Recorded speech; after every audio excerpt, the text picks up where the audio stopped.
What is our first main topic today? Our first main topic comes to us from Samuel DeVos. Hi, John. During one of your shows, you said that you believe that House of the Dragon would open with bigger numbers than Rings of Power. Where Rob said it would be Dragon. He probably meant rings because you said rings. Then Rings of Power. Yeah. Yeah, he probably said, okay. That you said it would be Rings of Power. Where Rob said it would be Dragon. No. I said Dragon would be the bigger one. You said it would be Rings of Power. I'm just reading what I know, but he probably meant Rings of Power. Well, it looks like Rob was right. Deadline is reporting that The Ring Show had over 25 million viewers for the show's debut last week, which breaks every record Amazon has and a lot of other records too. What do you attribute this to, and can it maintain these sorts of numbers? Thanks. All right. Thanks a lot for sending that in, man. And yeah, look, okay, first of all, yes, we did ask the question. I think it was the House of the Dragon after show. And the question got posed to us, do we think House of Dragon will have the bigger numbers or the Rings of Power? And I said, in all of my wisdom, listen, Game of Thrones is far more recent. It is still very, very present in the pop culture mind. Game of Thrones will have, or House of the Dragon will have the bigger numbers.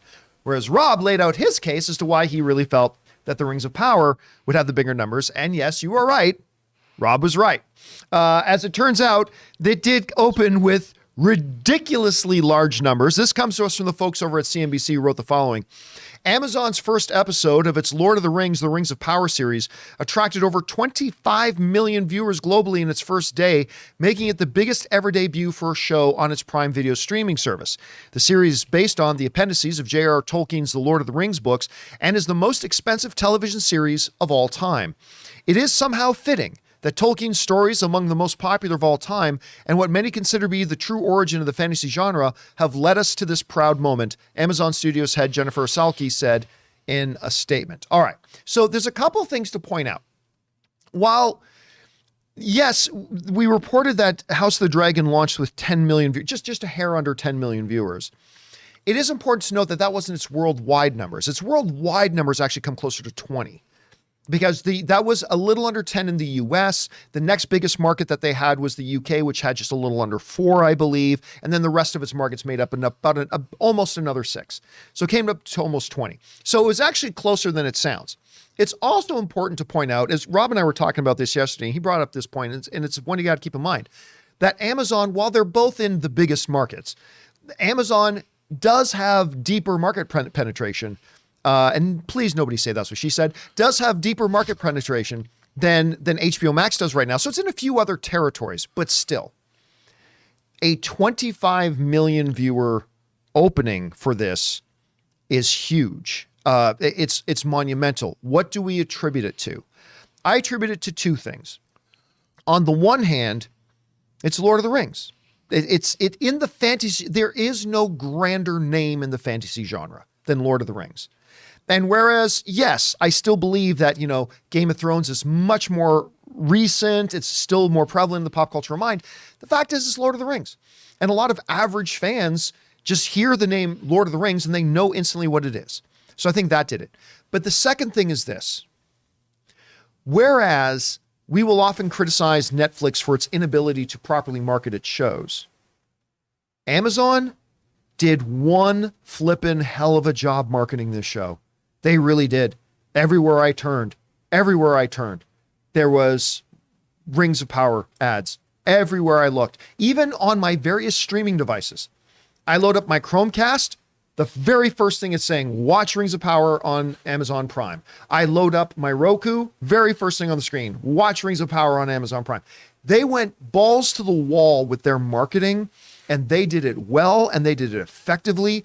And absolutely, the name Lord of the Rings is a huge part of it. Absolutely. But I do not think you can sell short the job they did on the marketing of this thing. Question will be now, what does the viewership pattern do over the next coming weeks? I, of course, did not really like the first episode of Rings of Power. I really quite enjoyed the second episode. So we'll see what happens moving forward.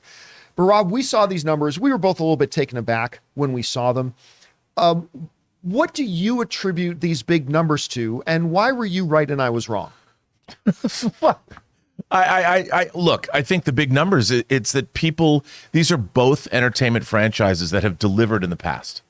I mean, whether you like the final season of Game of Thrones or not, it was enthralling television for the better part of a decade. I mean, it it captured the imaginations of the world.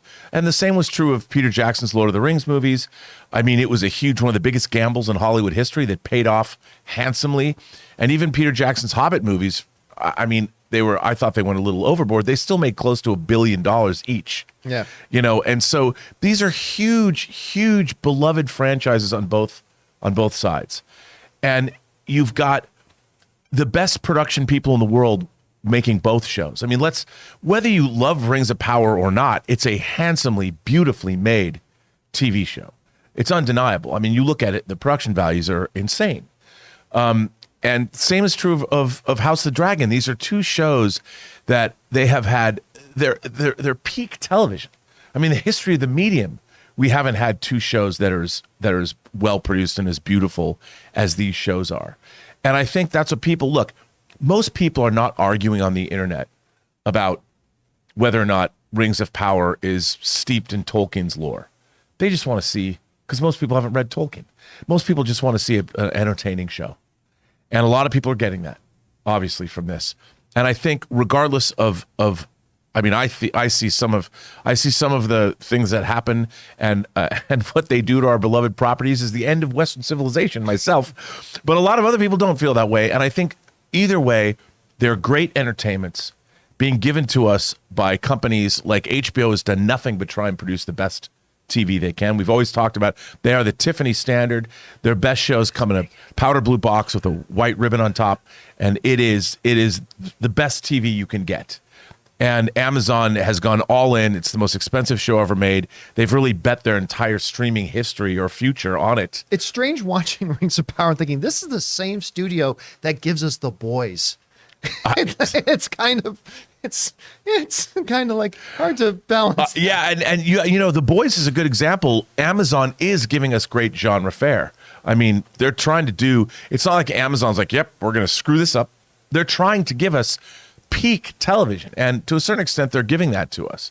So I think, you know, regardless of the numbers, both of these shows are monumentally successful with viewers, and for the most part, creatively.